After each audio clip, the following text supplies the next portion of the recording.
എല്ലാവർക്കും കേരള ഫുഡ്വേൾഡിൻ്റെ പുതിയൊരു എപ്പിസോഡിലേക്ക് സ്വാഗതം. ഇന്ന് നമുക്ക് പെസഹ വ്യാഴാഴ്ച മാത്രം ഉണ്ടാക്കുന്ന പെസഹ അപ്പവും പാലും എങ്ങനെയാണ് ഉണ്ടാക്കുന്നതെന്ന് നോക്കാം.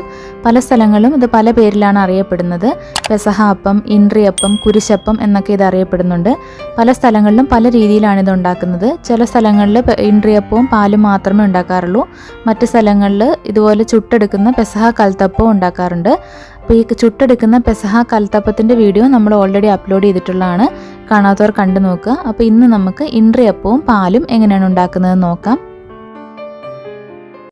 പെസഹ അപ്പം ഉണ്ടാക്കാനായിട്ട് ഞാനിവിടെ 1 കപ്പ് പച്ചരി എടുത്തിട്ടുണ്ട്. പച്ചരിക്ക് പകരം ഉണക്കലരി ആണെങ്കിലും നല്ലതായിരിക്കും. 1/2 കപ്പ് ഉഴുന്നെടുത്തിട്ടുണ്ട്. എന്തോരമാണ് അരി എടുക്കുന്നത് അതിൻ്റെ പകുതി അളവിലായിരിക്കണം ഉഴുന്നെടുക്കുന്നത്. ഉഴുന്ന് ചെറുതായിട്ടൊന്ന് ഡ്രൈ റോസ്റ്റ് ചെയ്യണം. അതിനുവേണ്ടി ഒരു പാൻ ചൂടാക്കാനായിട്ട് വെച്ചിട്ടുണ്ട്. ഇതിലേക്ക് എടുത്തു വെച്ചിരിക്കുന്ന 1/2 കപ്പ് ഉഴുന്ന് ചേർത്ത് കൊടുക്കാം. ലൈറ്റായിട്ടൊന്ന് ഡ്രൈ റോസ്റ്റ് ചെയ്തെടുക്കാം. ഇനി മീഡിയം ഫ്ലെയിമിൽ കണ്ടിന്യൂസ് ആയിട്ട് ഇളക്കി കൊടുത്ത് ചെറുതായിട്ടൊന്ന് റോസ്റ്റ് ചെയ്തെടുക്കണം. നമ്മൾ നേരത്തെ പെസഹ കൽത്തപ്പം ഉണ്ടാക്കുന്ന ഒരു വീഡിയോ ഇട്ടിരുന്നു. അതിനകത്ത് ഉഴുന്ന് റോസ്റ്റ് ചെയ്തെടുത്തപ്പോൾ നമ്മൾ നല്ല ഗോൾഡൻ കളറാകുന്ന വരെ റോസ്റ്റ് ചെയ്തെടുത്തായിരുന്നു.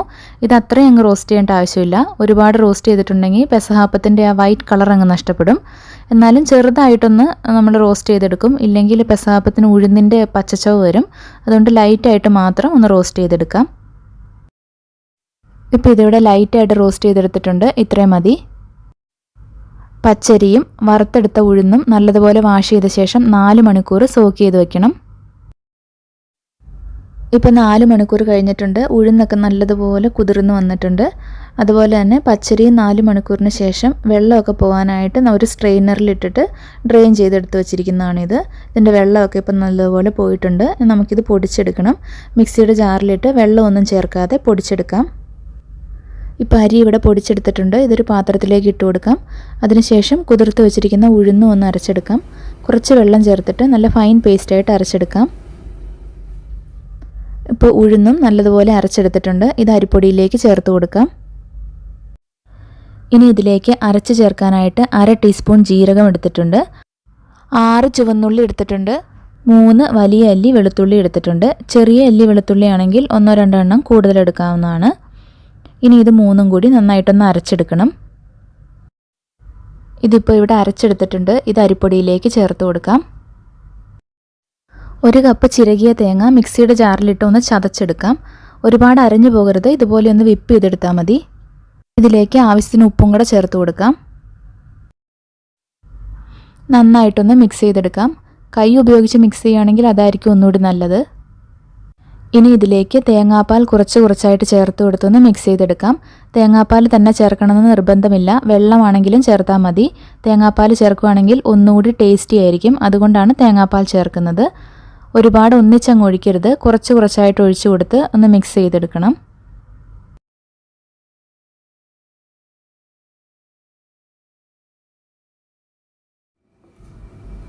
ഈ ഒരു പരുവത്തിൽ വേണം മിക്സ് ചെയ്തെടുക്കാനായിട്ട്. ഇനി ഇതൊരു 1/2 മണിക്കൂർ റെസ്റ്റ് ചെയ്യാനായിട്ട് വെക്കണം. പെസഹ അപ്പം എന്ന് പറഞ്ഞാൽ പുളിപ്പില്ലാത്ത അപ്പമാണ്. അപ്പോൾ ഒരുപാട് നേരം വെച്ച് മാവ് പുളിപ്പിച്ച് കളയരുത്. ജസ്റ്റ് ഒരു 1/2 മണിക്കൂർ മാത്രം റെസ്റ്റ് ചെയ്യാനായിട്ട് വെച്ചിട്ട് നമുക്ക് അപ്പം ഉണ്ടാക്കിയെടുക്കാം. 1/2 മണിക്കൂർ കഴിഞ്ഞിട്ടുണ്ട്. അപ്പം വേവിച്ചെടുക്കാനായിട്ട് ഇഡ്ഡലി പാത്രത്തിൽ കുറച്ച് വെള്ളം തിളപ്പിക്കാനായിട്ട് വെച്ചിട്ടുണ്ട്. ഇതിലേക്ക് തട്ട് വെച്ച് കൊടുക്കാം. ഞാനിവിടെ ഒരു സ്റ്റീലിൻ്റെ പ്ലേറ്റിലാണ് അപ്പം ഉണ്ടാക്കിയെടുക്കുന്നത്. അപ്പോൾ ആ പ്ലേറ്റ് വെളിച്ചെണ്ണ ഉപയോഗിച്ചൊന്ന് ജസ്റ്റ് ബ്രഷ് ചെയ്തെടുത്തിട്ടുണ്ട്. ഇനി ഇതിലേക്ക് തയ്യാറാക്കി വെച്ചിരിക്കുന്ന ബാറ്റർ ഒഴിച്ചു കൊടുക്കാം. ഒരുപാട് നിറച്ച് ഒഴിച്ചു കൊടുക്കരുത്.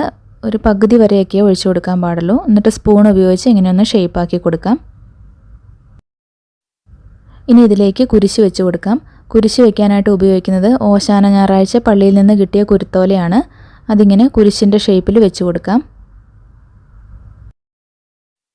ഇനി ഇത് അടച്ചു വെച്ച് വേവിച്ചെടുക്കണം. നന്നായിട്ട് ആവി വരാൻ തുടങ്ങിയതിന് ശേഷം മീഡിയം ഫ്ലെയിമിൽ 20 മിനിറ്റും കൂടി ഒന്ന് വേവിച്ചെടുക്കാം. ഇപ്പോൾ 20 മിനിറ്റ് കഴിഞ്ഞിട്ടുണ്ട്. അപ്പം നന്നായിട്ട് വെന്ത് കിട്ടിയിട്ടുണ്ട്. ഇത് വെന്തോന്ന് നോക്കണമെങ്കിൽ ഒരു ടൂത്ത് പിക്കോ സ്ക്യൂറോ ഉപയോഗിച്ച് ഇതിൻ്റെ സെൻറ്ററിൽ ഒന്ന് കുത്തി നോക്കുക. അപ്പോൾ അത് ക്ലീൻ ആയിട്ട് വരുന്നുണ്ടെങ്കിൽ വെന്തു എന്നാണ് അർത്ഥം. ഇനി നമുക്ക് പെസഹ പാലുണ്ടാക്കാം. അതിനുവേണ്ടിയുള്ള സാധനങ്ങളാണ് ഇവിടെ എടുത്ത് വെച്ചിരിക്കുന്നത്. 1/2 ഗ്ലാസ് 2ആം പാല്, 1/2 ഗ്ലാസ് 1ആം പാല്, 1/2 കപ്പ് ശർക്കര, 1/2 ടേബിൾ സ്പൂൺ അരിപ്പൊടി, വറുത്ത അരിപ്പൊടിയാണ്. പിന്നെ ഇതിലേക്ക് പൊടിച്ച് ചേർക്കാനായിട്ട് 1/4 ടീസ്പൂൺ ജീരകം, ഒരു ചെറിയ കഷ്ണം ചുക്ക്, 3 ഏലക്ക. ഇത് മൂന്നും കൂടി നമുക്കൊന്ന് പൊടിച്ചെടുക്കണം. ശർക്കര ഉരുക്കിയെടുക്കാനായിട്ട് ഒരു പാത്രത്തിലേക്ക് ഇട്ട് കൊടുക്കാം. ഇതിലേക്ക് 1/4 ഗ്ലാസ് വെള്ളം കൂടെ ചേർത്ത് കൊടുക്കാം. എന്നിട്ട് ഇതൊന്ന് ഉരുക്കിയെടുക്കാം. ശർക്കര ഉരുക്കിയെടുത്തിട്ടുണ്ട്. ഇത് തണുക്കാനായിട്ട് വയ്ക്കാം. ഒരു കടായിയിലേക്ക് എടുത്തു വച്ചിരിക്കുന്ന 1/2 ഗ്ലാസ് രണ്ടാം പാൽ ചേർത്ത് കൊടുക്കാം. ഇനി എടുത്തു വച്ചിരിക്കുന്ന അരിപ്പൊടിയിലേക്ക് കുറച്ച് തേങ്ങാപ്പാൽ ചേർത്ത് കൊടുത്തൊന്ന് മിക്സ് ചെയ്തെടുക്കാം. തേങ്ങാപ്പാൽ ചേർത്തിട്ട് കട്ടയൊന്നും ഇല്ലാതെ നല്ലതുപോലെ മിക്സ് ചെയ്ത ശേഷം ഇതിലേക്ക് ചേർത്ത് കൊടുക്കണം. ഡയറക്റ്റായിട്ട് പൊടി ഇതിലേക്ക് ഇട്ട് കൊടുത്തിട്ടുണ്ടെങ്കിൽ കട്ട പിടിക്കും. അപ്പോൾ ഇതുപോലെ ഒന്ന് മിക്സ് ചെയ്തെടുക്കാം. അപ്പോൾ കട്ടയൊന്നും ഇല്ലാതെ ഇതുപോലെ മിക്സ് ചെയ്തെടുത്തിട്ടുണ്ട്. ഇത് ഇതിലേക്ക് ചേർത്ത് കൊടുക്കാം. നന്നായിട്ടൊന്ന് മിക്സ് ചെയ്തെടുക്കാം. ഇനി മീഡിയം ഫ്ലെയിമിൽ വെച്ച് കണ്ടിന്യൂസ് ആയിട്ട് ഇളക്കി കൊടുത്തതൊന്ന് തിളപ്പിച്ചെടുക്കണം. നമ്മൾ അരിപ്പൊടി ചേർത്തിരിക്കുന്നതുകൊണ്ട് അടിയിൽ പിടിക്കും. അതുകൊണ്ട് കണ്ടിന്യൂസ് ആയിട്ട് കൈവിടാതെ തന്നെ ഇളക്കിക്കൊണ്ടിരിക്കണം. ഇതിപ്പോൾ ഇവിടെ നല്ലതുപോലെ തിളച്ച് വന്നിട്ടുണ്ട്.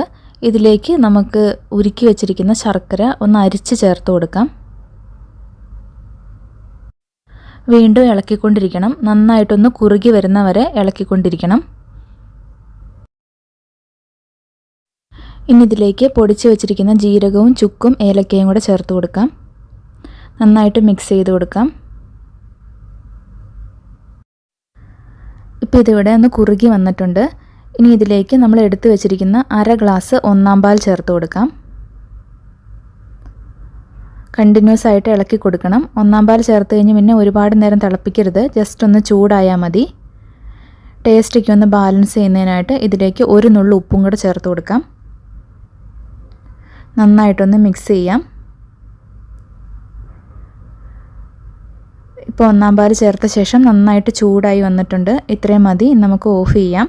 ഇത് തണുത്ത് കഴിയുമ്പം വീണ്ടും ഒന്നും കൂടി കുറുകും. ഇപ്പോൾ ഈ ഒരു ലൂസിലാണ് ഇരിക്കുന്നത്. എന്നാലും തണുത്ത് കഴിയുമ്പോൾ ഒന്നുകൂടി തിക്കാവും.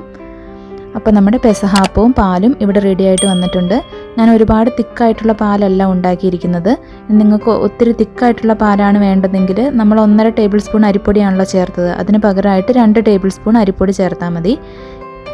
വീട്ടിലെ ഏറ്റവും പ്രായം കൂടിയ ആൾ പെസഹ അപ്പം മുറിച്ചിട്ട് പാലിൽ മുക്കി മറ്റുള്ളവർക്ക് കൊടുക്കുകയാണ്. അതാണ് ട്രഡീഷണൽ ആയിട്ടുള്ള രീതി. ഈ പെസഹ കലത്തപ്പത്തിൻ്റെ വീഡിയോ നമ്മൾ മുമ്പ് അപ്ലോഡ് ചെയ്തിട്ടുള്ളതാണ്. അതിൻ്റെ ലിങ്ക് ഡിസ്ക്രിപ്ഷനിൽ കൊടുത്തേക്കാം. കാണാത്തവർ കണ്ടു നോക്കുക. പെസഹ കലത്തപ്പം നമുക്ക് ഏത് ദിവസം വേണമെങ്കിലും ഉണ്ടാക്കാം. പക്ഷേ കുരിശപ്പവും പാലും നമ്മൾ പെസഹ ദിവസത്തിൽ മാത്രമേ ഉണ്ടാക്കുകയുള്ളൂ. അപ്പോൾ പുതിയൊരു വീഡിയോ ആയിട്ട് നമുക്ക് വീണ്ടും കാണാം.